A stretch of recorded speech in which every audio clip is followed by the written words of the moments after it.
Halo guys, welcome back to my channel. Kembali lagi bersama Priscil.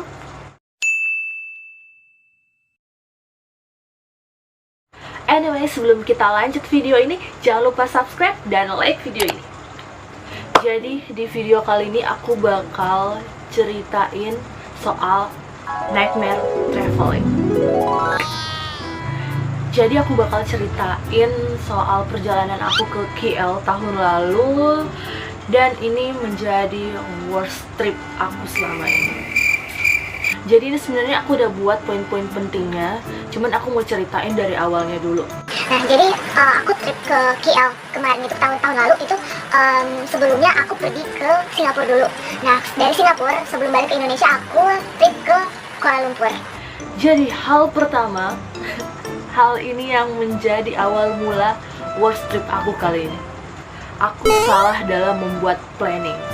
Oke, aku hanya berniat untuk mampir 2 hari 1 malam. Dan ternyata itu benar-benar salah besar.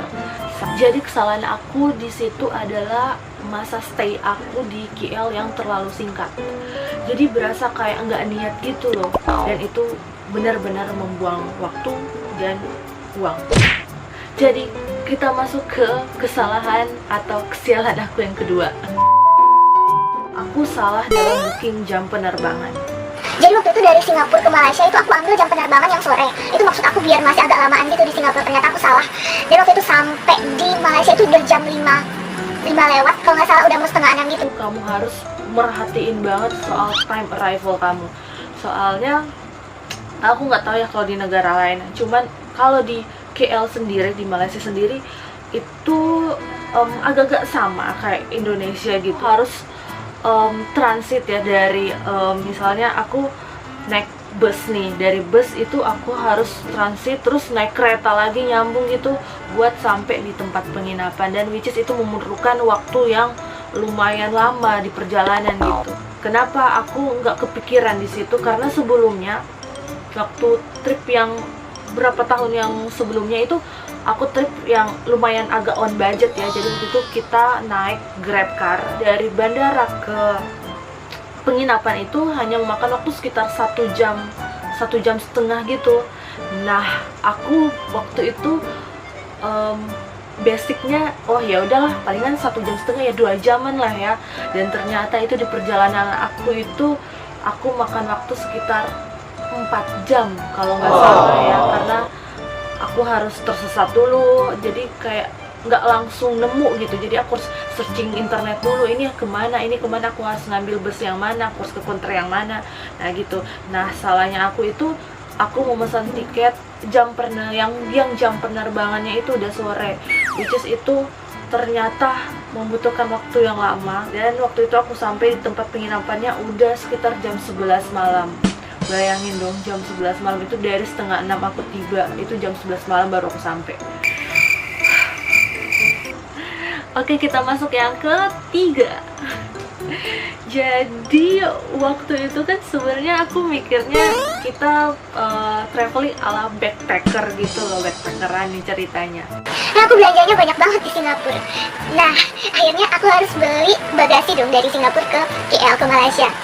Nah, karena aku tantengannya banyak banget waktu itu, akhirnya aku searching di internet dong, di mana tempat penitipan atau locker gitu yang bisa nampung barang-barang aku gitu. Kemudian akhirnya aku nyari di internet dan dapatlah tempat atau locker. Jadi FYI aja ya untuk kalian yang mau ke KL, kalian buat naruh barang, nitip barang bisa ke KLIA 2. Jadi di situ ada tempat penitipan barang atau loker titip barang di situ yang kalian bisa sewa.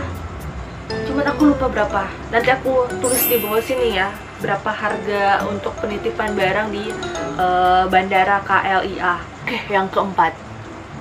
Yang keempat ini yang paling miris sebenarnya ya. Kenapa? Karena aku juga baru tahu ini ternyata terjadi sama aku ya.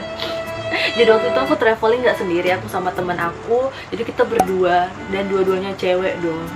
Nah waktu itu seperti aku udah jelasin tadi, aku tiba di penginapan itu udah sekitar jam 11 malam. Nah jam 11 malam bonus baterai handphone aku yang sisa 7%. 7% ya teman-teman. Itu kita ambil penginapan di KL di Bukit Bintang. Nah itu tempat yang itu salah satu distrik yang rame banget di KL. Ceritanya itu aku udah nemuin hotel yang aku udah booking sebelumnya tuh pakai aplikasi yang sudah sering aku bilang di video sebelumnya. Nah aku udah nemu kan, terus aku masuk dengan harapan aku bisa langsung tidur dong teman-teman, biar besok bisa jalan-jalan gitu ceritanya. Hotelnya ada di lantai 3, di lantai 3 hotelnya. Nah kemudian pas itu aku buka tuh pintu, belum masuk di depan pintu. Terus si petugasnya bilang kayak gini, maaf kamarnya udah full. Aku langsung ngomong dong kayak gini, udah kok aku udah booking sebelumnya nih, aku tunjukin nih nomor ID sama nomor bookingan aku kan, aku kasih lihat no, ini aku udah booking nih. Tahu nggak apa jawabannya? Sorry, you are late. Oh my god, itu hari Sabtu dan itu distrik di situ tuh bener-bener rame. Dan katanya sih kalau hari Sabtu itu hotel-hotel pada penuh ya. Aku ditolak mentah-mentah. Aku tuh sampai sedikit agak cekcok sama orang di situ. Kita keluar dari hotel itu dengan keadaan yang panik, yang pusing, aku bingung dong. Gila ya, ini negara orang, gue mau tinggal di mana gitu. Nah kemudian akhirnya kita pergilah ke hotel di sebelahnya, pas banget sebelahan sama hotel yang sebelumnya. Nah pas kita masuk, tahu nggak sih sama si petugas hotel yang di sebelah itu, kan aku kan ceritain. Aku udah booking nih di sebelah nih, tapi si yang punya katanya bilang nggak bisa karena udah penuh, udah full, jadi kamar aku diambil sama orang lain gitu. Nah tahu nggak sih si orangnya bilang, oh nggak apa-apa, kalian nginep di sini aja gitu. Aku tanya dong, terus harganya berapa? FYI ya, yang di sebelah itu tuh aku booking harganya 26 ringgit atau 30 ringgit sekitaran. Nah kemudian yang di hotel yang baru ini si petugasnya bilang kayak gini, ya udah kamu boleh nginep sini aja. Aku tanya dong berapa harganya semalam gitu. Tahu nggak sih berapa harganya? Dia ngomong, dia bilang itu 110 atau 120 ringgit gitu. Aku sampai shock gitu loh. What? Tuh aku udah desperate, bener-bener desperate banget karena baterai handphone aku yang udah anjlok lagi, udah 5%. Aku bilang sama temanku, ini gimana nih, ambil aja apa enggak gitu. Terus kata temanku, jangan please. Ya udah, akhirnya dengan sisa 5% itu aku cari lagi dong di aplikasi yang sama. Kemudian itu akhirnya aku nemu hotel lagi sekitar nggak sampai 1 kilo sih dari hotel yang tadi gitu. Jadi singkatnya itu aku sama temenku udah dapet hotel yang baru yang lebih besar dari sebelumnya dengan harga 68 ringgit. Ya lumayan sih, agak-agak lebih mahal dari yang awal, dari yang pertama, cuman setidaknya jauh juga lebih murah daripada yang sebelumnya guys. Terus aku nyampe di kamar itu sekitar jam 2:30 subuh dong, 2:30 subuh. Udah mandi bla bla bla bla, jam 3 subuh aku itu udah gak mikir apa-apa lagi, aku langsung tarik selimut dan tidur kan. Baru aku mau tidur, baru banget aku narik selimut, lampunya mati. Nggak pernah terbayangkan gitu loh kalau di negara lain selain Indonesia itu ternyata bisa mati lampu gitu. Dan terjadi dong, mati lampu di jam 3 itu di saat aku mau tidur. Dan aku tipe orang yang gak bisa tidur dalam suasana yang gelap, dan saat itu tuh bener-bener gelap. Langsung selimutnya aku lempar, aku langsung keluar dong. Aku langsung tanya sama resepsionisnya, aku tanya, ini kenapa mati lampu gitu. Terus katanya, oh ini dari pusat. Aku tanya, berapa lama sih kalau mati lampu di sini? Oh 1 jam mungkin. Udah dong, 1 jam aku tunggu di tangga.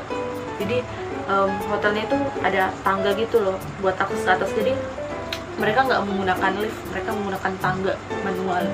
Jadi aku duduk di situ sambil nungguin sejam dong aku nungguin. Udah sejam berlalu belum nyala lampunya. 2 jam berlalu, akhirnya aku komplain dong. Ini gimana ya? Kenapa nggak nyala juga lampunya?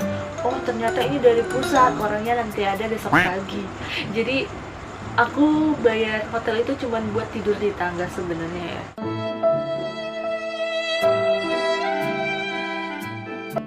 Dan itu bener-bener aku nggak bisa lupain gimana beratnya hari itu sebenarnya, harus melewati perjalanan yang lama dan akhirnya berakhir tidur di tangga. Besoknya aku bangun udah siang. Setelah bangun itu aku lihat udah siang, udahlah ya, bentar lagi kita ke bandara dan pulang dong guys. Jadi waktu itu kita cuma pergi ke Twin Tower doang, cuma buat Ya biar nggak sia-sia banget gitu perjalanan kita hari itu. akhirnya jam 3 sore atau jam 4 sore gitu langsung balik ke bandara karena mengingat perjalanan yang lama, karena kita harus pindah dari bus ke kereta lagi buat sampai ke bandara kayak gitu. Dan akhirnya kita balik ke Indonesia. Ini pelajaran sih buat kalian yang mau traveling. Apa yang harus dilakukan dan yang tidak harus dilakukan. Kalian nggak akan tahu apa yang akan terjadi di sana gitu. Jadi kira-kira segitu aja cerita aku soal bad experience aku saat traveling. Kalau kalian punya cerita lain juga kalian bisa komen. Pernah nggak sih kalian ngerasain kalian kayak bad experience gitu saat traveling? Kalian bisa komen di bawah. Dan jangan lupa subscribe channel aku dan like video ini agar aku bisa upload video lebih banyak lagi, oke? See you on the next video. Bye bye.